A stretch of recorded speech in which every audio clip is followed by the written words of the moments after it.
and welcome to Getting to Good Enough, a podcast to help you let go of perfectionism so you can do more of what you love. I'm Shannon Wilkinson, a life coach in Portland, Oregon. I'm a recovering perfectionist who's getting better at good enough. And I'm Janine Adams, a certified professional organizer in St. Louis, Missouri, and I'm lucky enough to be naturally good at good enough.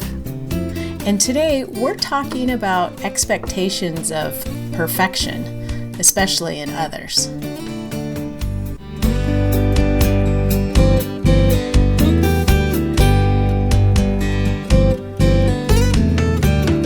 Janine. Hey Shannon, how you doing? I'm great. How are you? I'm great. I got to go away last weekend for a little crafting getaway with my crafting friends, and that was fun. And I managed to work on my novel while I was gone, so feeling accomplished. That's awesome. Thank you. And was it relaxing too? Yeah. The pause says so much. Well, I ended up having to on Friday I had to work. I had to write my newsletter, had to write my words for my novel, I had to write 2 blog posts. I did deal with some administrative stuff. But Saturday, I got a little crafting done, so that was nice. Oh, nice. Yeah, not anywhere near as much as I expected. It's funny, since we're talking about expectations. I took so much knitting. And oh, really? I did so little. Oh. Oh well, but it was still fun. Yeah, good. It's always nice to just have a little change of pace. Right. I worked on 4 different things, actually. I got very little done on 4 different things. But you touched them each. You did something. That's right. And none of them had anything to do with finishing up fingerless gloves for you. Oh, need to get to cold. that. Yeah, sorry about that. I could just have mismatched ones. Or do you make the all right ones? And so you just have all right fingerless gloves. No, they're sort of ambidextrous, because I don't do the little ends of the fingers. It's really fingerless mittens, sort of, if you know what I mean. Right. Yeah, so you can use it on either hand. The thumb works on either hand. Yeah. Well, that's impressive. It's the opposite of impressive. You're like, it's the... Yeah, it's not impressive. I think that you should rebrand that whole thing and make it impressive. That, look at how impressive these are. I'm so good at making these. You can wear them on either hand. Oh, I like it. Yes. Yeah. Okay, good. I'm going with it. And you may end up with mismatched ones. Who knows? There's a sock company that, that's their whole shtick, is that they sell mismatched socks. Oh, how about that? Yeah, I can't remember what they're called, but... They're complementary, though? Yeah, they're generally the same colors, and they're very patterned, but they don't match. I mean, they're not the same patterns. Right. Yeah, that's fun. Huh. Yeah, so maybe that could be your whole thing. Yeah, I'm thinking. Don't tell the origin story. Just say, this is how I meant to do it. That's right. Okay, I'll think about that. Yeah. So, yeah, expectations. And today we wanted to, we talk a lot about our expectations for ourselves and sort of external expectations that we take on ourselves. But in today's episode, we wanted to focus a little bit more on the idea of having expectations of others in terms of perfection.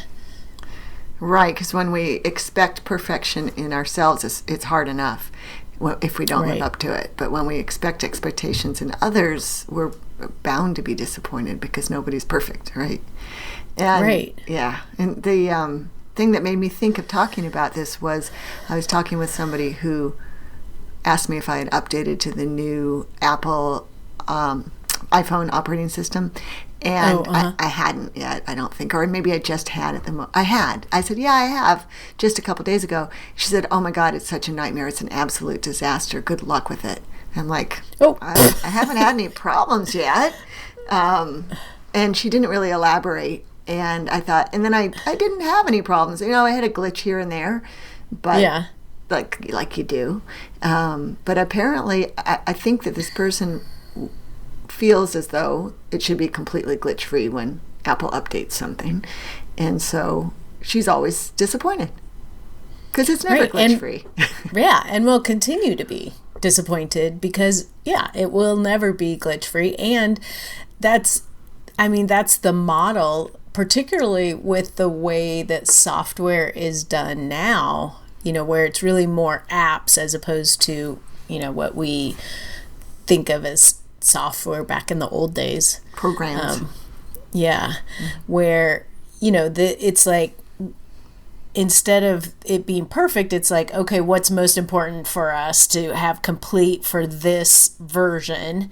And where are the biggest problems and what do we have to get rid of to release for this version? Mm-hmm. And then what do we just track for the next version? Right. Yeah. So if you're expecting the first release to be amazing, you're in trouble. And that reminds me of our conversation with Laura Roeder. Remember when we talked about her website or platform or whatever you call it, tool called Meet Edgar? That she was saying, we asked her, how did you know it was okay to release? When did you know you were ready? And she basically said, you can't know when you're ready, and you just have to release it and then keep adding on to it. Right. Which is what they did. And so if you roll with the punches on that, you're going to have an easier time of it. Yeah, absolutely. And I think too that it can be frustrating to get caught up in some of those buggier things when people release knowing there's bugs and sort of expecting the users to find them for them. Mm-hmm. So to mitigate that frustration, I usually won't upgrade the operating system on any of my devices until it's like the 0.1 version. Oh, yeah, me too. Absolutely. I was reluctant to upgrade. But that might be, I think that's a good policy to keep the frustration level as low as possible. Yeah. It also made me think about, we talk in the organizing industry about managing expectations in our clients. Mm-hmm.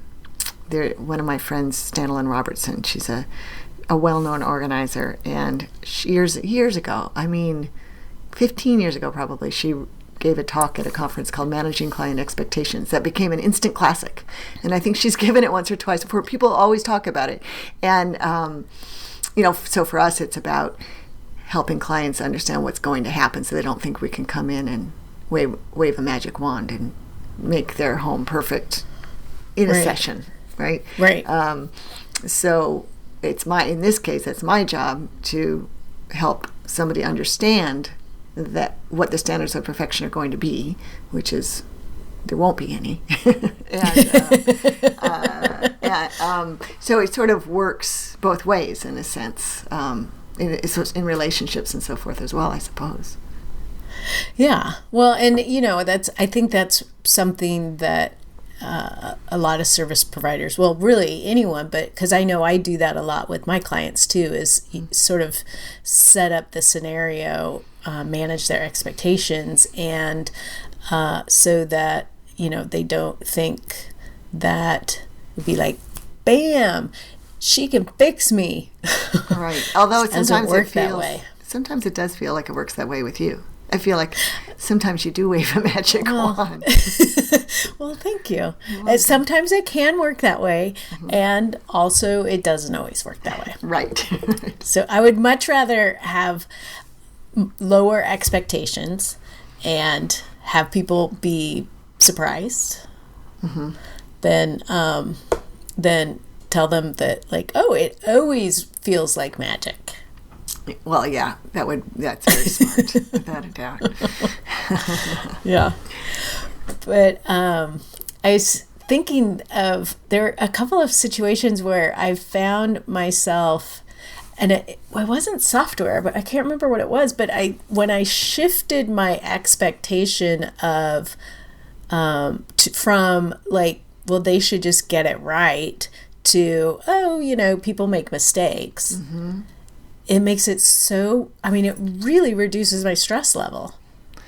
Absolutely. Yeah, that can work in so many instances, really. It's part of that being kind thing. Like right. Taking, if it's a customer service situation or any kind of service, like in a restaurant or something, certainly recognizing that nobody's perfect actually is a really great idea. Right. I tend to think that my husband and I have maybe too exacting in our standards for service in restaurants, and I think that that's a good reminder to just cut people some slack, because people have bad days.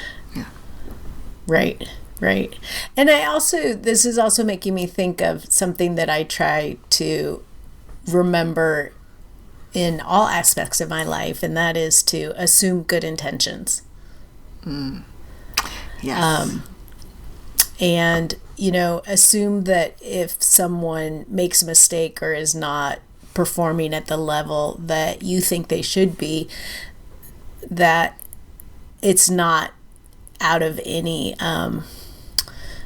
what's the word, malevolence toward you. Mm-hmm. Or it's not that they're trying to make things difficult for you, but that whatever is going on is happening, and they're still doing their best.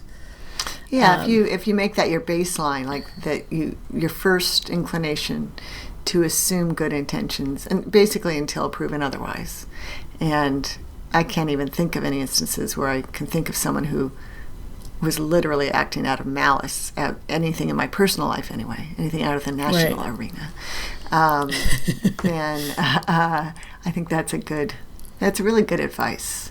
And it's a way to live more peacefully, right? Because who needs to be stressed out all the time because people aren't living up to expectations of perfection?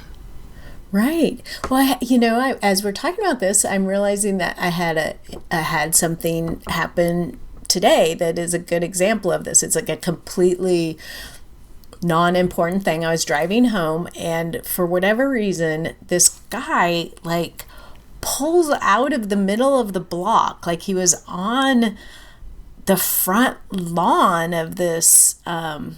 It's a house that's now a business, and he was pulling a trailer, and he pulled out in front of me and then got stuck because it's a narrow street with cars parked on both sides. He had a very narrow space that he was trying to pull out of, and there was a car coming in the other direction. So he got stuck, and my first thought was like, why are you pulling a trailer if you don't know how to pull a trailer?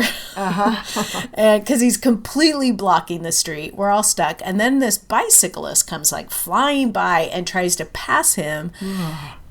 And but the bicyclist stops, and then he lifts up his bike and carries it over the tongue of the trailer. And I thought, oh, is he seriously just going to hop on his bike, just carry it over and hop on his bike and keep going?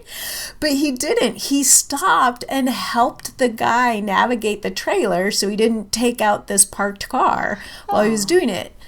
And it reminded me that, hey, this person's doing the best they can. Pulling a trailer's really hard. I don't have anywhere that I have to be right away. And even if I did, I'm stuck. Right. There's no sense getting upset about it. Right. And it really, I could feel myself getting a little amped up in frustration, and then just realizing oh, look, there's this nice thing happening, and oh, that's gonna be so stressful if you are blocking traffic and you're stuck and you don't want to hit the car, and and it's that driver was really stressed out probably. So reducing my expectations of how someone should manage a situation like that made it such a more pleasant experience, and I got to enjoy the fact that oh, look, strangers helping each other. Right. Yeah. So my takeaway is be the bicyclist in that scenario. I mean, it's really cool that he took because he was the one person in that situation that you described who could have gotten away, right? Right. Yeah. he could have absolutely just like skated on by. Yeah, and he stopped and made it better. That's really great. Yeah. I like it. I was sort of waiting to see if they were going to unhitch the trailer and pull it out by hand. It was, it's just like a little small utility trailer.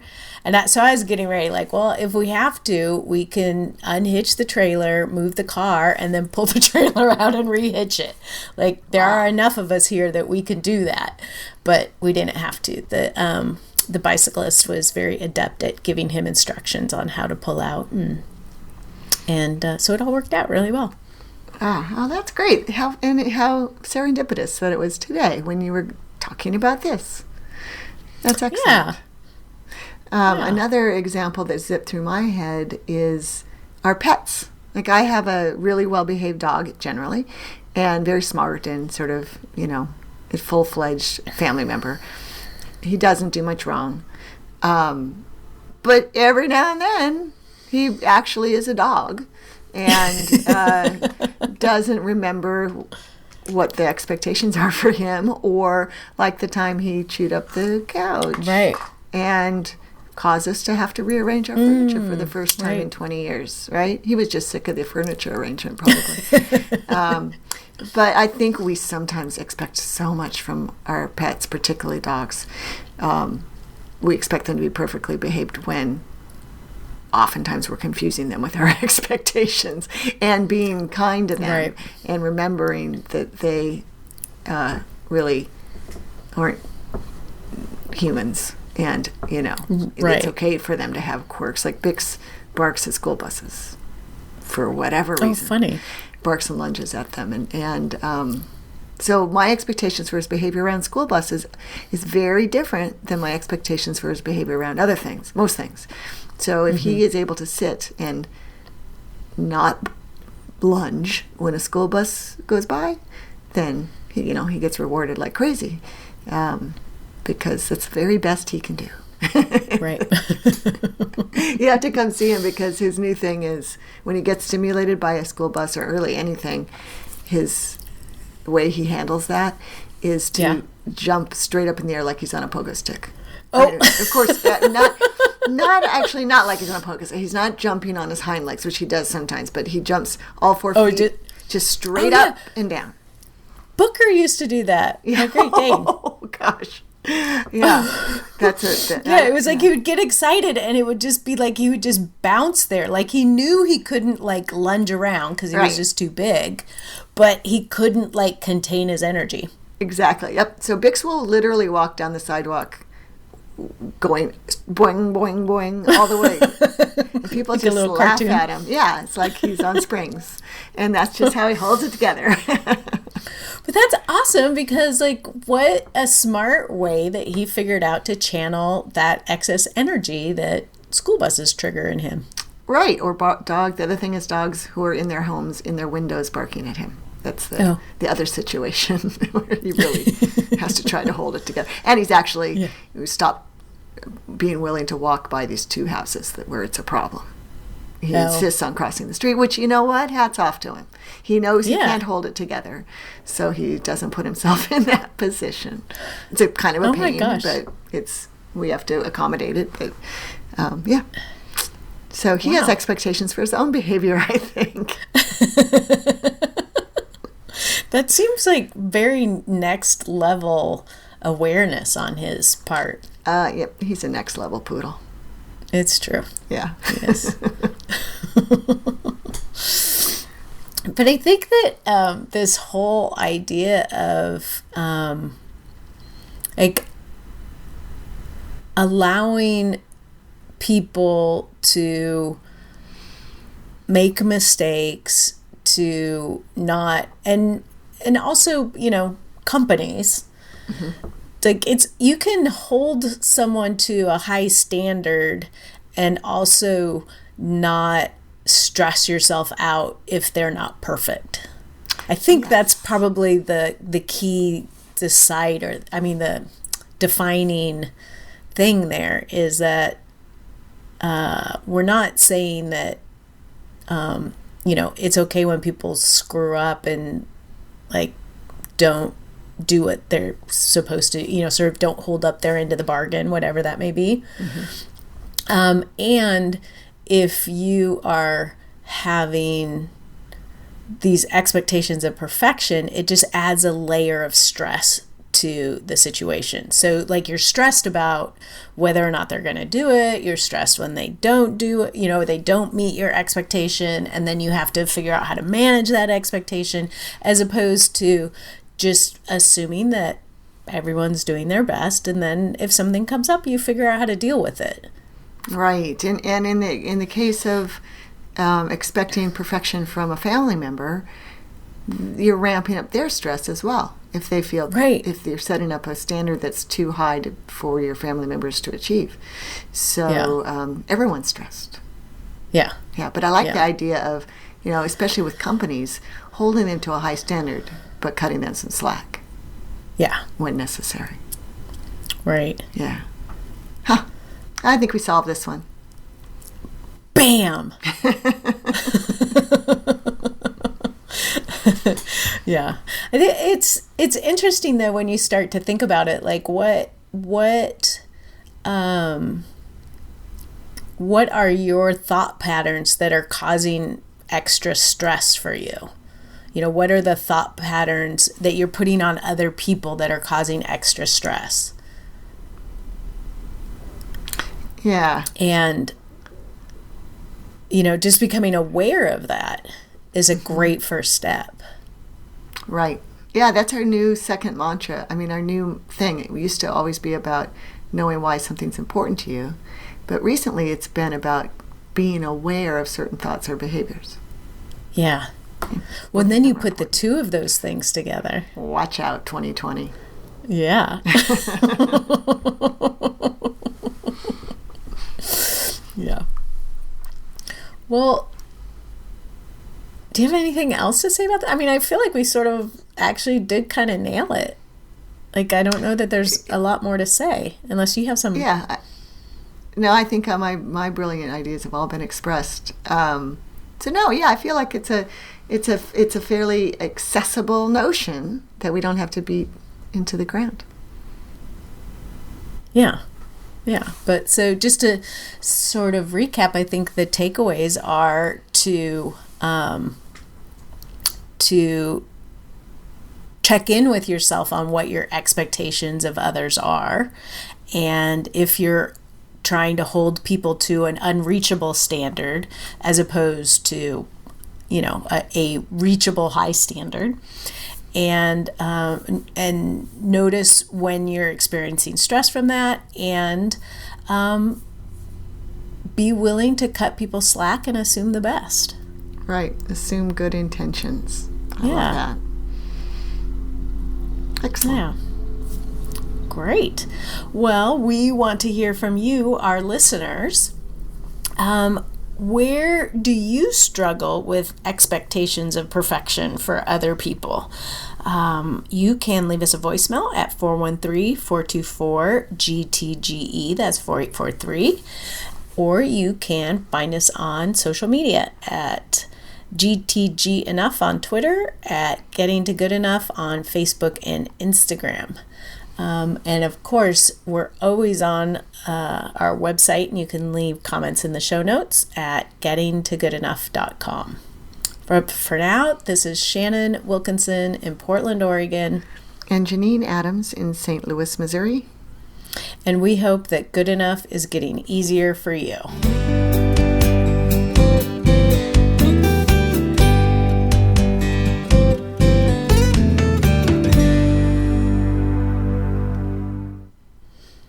I'm glad that we don't have expectations of perfection from each other. I'm pretty sure we wouldn't have made it to episode 80 if we had. I think that's right.